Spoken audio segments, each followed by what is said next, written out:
단백질은 필수 영양소이며 신체의 여러 가지 기능을 충족시킨다. 따라서 단백질 섭취는 매우 중요하다.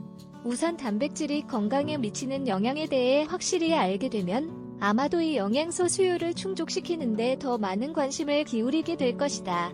단백질 섭취는 왜 그렇게 중요할까? 다량 영양소에는 단백질, 지방, 탄수화물의 세 가지 종류가 있다. 그것들을 다양한 음식에서 다량으로 얻을 수 있기 때문에 다량 영양소라 부르며 영양소는 신체의 에너지 수요를 충족시켜준다. 단백질의 구체적인 기능은 다양하다. 주로 동물성과 식물성 식품에서 찾을 수 있으며 세포 구조와 조직의 일부를 형성한다. 따라서 단백질을 올바르게 섭취하면 근손실 예방에 도움이 된다. 최근 과학문헌에 따르면 필요한 단백질을 섭취하지 않는 것은 근감소를 유발할 수 있는 위험 요인 중 하나다. 이 질병은 근육의 점진적인 파괴와 전신에 걸친 근력 상실을 가져온다. 게다가 단백질은 다른 많은 생리학적, 해부학적 의미를 가지고 있다. 단백질은 효소 역할을 하여 세포와 신체 내부 환경의 반응을 촉진시킬 수 있다. 이것은 일반적으로는 느리게 진행되는 과정을 가속화한다. 심지어 간 수준에서 포도당으로 변형시켜 에너지 생산도 가능하다. 단백질의 많은 기능 중 하나는 근섬유 형성이다. 적절한 신체 구성을 위한 단백질 섭취, 단백질 결핍은 질병으로 이어질 수 있다. 최근까지도 전문가들은 단백질의 과다 섭취가 해롭다고 믿었다. 하지만 최근에는 단백질 섭취에 있어서 부족함은 지나친 것보다 더 큰 문제로 간주된다. 체내의 단백질이 매우 다양한 기능을 수행할 수 있음에도 불구하고 그들의 가장 관련 있는 기능은 구조적 기능이다. 운동선수들의 경우 근성장을 위한 적정량 섭취는 필수적이다. 운동량이 없는 사람의 경우 체중 1kg당 1.2g의 단백질을 섭취해야 하는 반면 운동선수들의 경우의 영양소 섭취량은 2g 정도 섭취해야 한다. 저널 오브 더 인터내셔널 소사이어티 오브 스포츠 누트리션에 게재된 최근 연구에 따르면 근육 손실로 고통받는 사람들은 하루 섭취량을 kg당 3g으로 높이도록 권장한다. 그러나 스포츠 맥락에서 단백질 섭취를 주시해야 하는 것만은 아니다. 전문가들에 따르면 단백질은 암과 관련된 악액질 과정을 예방하고 줄이는 데 도움을 준다. 이 증상은 체중과 점진적인 근육 감소를 통해 암 환자의 사망률을 높인다. 단백질 섭취는 간 기능에 영향을 미칠까?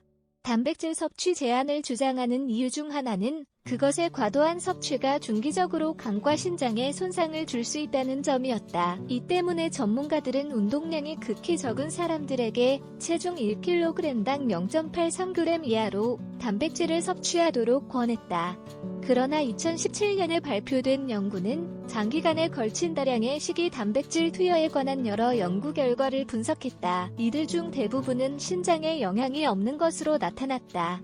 이 때문에 최근에 전문가들은 고단백 식단을 안전하다고 보고 있다. 모든 단백질이 같은 것은 아니다. 자, 이제 단백질 섭취의 중요성을 이해했을 것이다. 그러나 식이요법을 통해 제공되는 모든 것이 동일한 품질을 가지는 것은 아니다. 그 원천에 따라 기본적으로 동물성 또는 식물성 두 가지로 분류된다. 동물성 단백질은 생물학적 가치가 더 크다. 이는 그것이 인체에 필요한 모든 필수 아미노산, 인체가 생산할 수 없는 아미노산을 함유하고 있으며 또한 소화가 가능한 수준임을 나타낸다. 이와는 대조적으로 식물성 단백질은 필수 아미노산이 부족하다. 또한 흡수를 조절하는 소화가 용이하지 않다. 식물성 또한 다양한 식단을 위해 필요하지만 전문가들은 식단에 포함된 단백질의 적어도 50%가 동물성인지 확인해야 한다고 조언한다.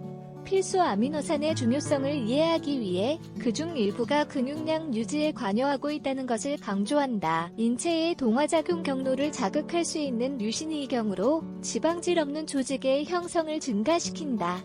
더 저널 오브 누트리션에 게재된 최근 연구는 아미노산을 고립된 방식으로 보충하는 것이 노인의 근육 손실을 예방할 수 있다고 밝혔다. 마찬가지로 음식을 통한 섭취가 가장 좋은 방법이다. 식물성 단백질 또한 식단에 포함되어야 하지만 동물성 단백질보다 소화가 느리다. 식단에 단백질을 충분히 포함하자 식단에서 단백질의 중요성에 대해 살펴보았다. 2. 영양소의 결핍은 근육 건강뿐만 아니라 특정 호르몬의 형성과 같은 다른 생리학적 반응도 가져올 수 있다. 필요한 단백질 섭취량을 확실히 하기 위해서 식단을 분석해야 한다. 만약 주요 식사 때마다 동물성 식품을 섭취한다면 아마 부족하지 않을 것이다. 어쨌든 간식에 식물성 단백질을 포함하도록 하자. 몇 년 전까지만 해도 전문가들은 하루에 체중 1kg당 0.82g의 단백질을 섭취해야 한다고 믿었다. 그러나 최근 들어 권장량이 증가했다. 충분히 섭취를 하면 장기적으로 건강의 혜택을 보게 될 것이다.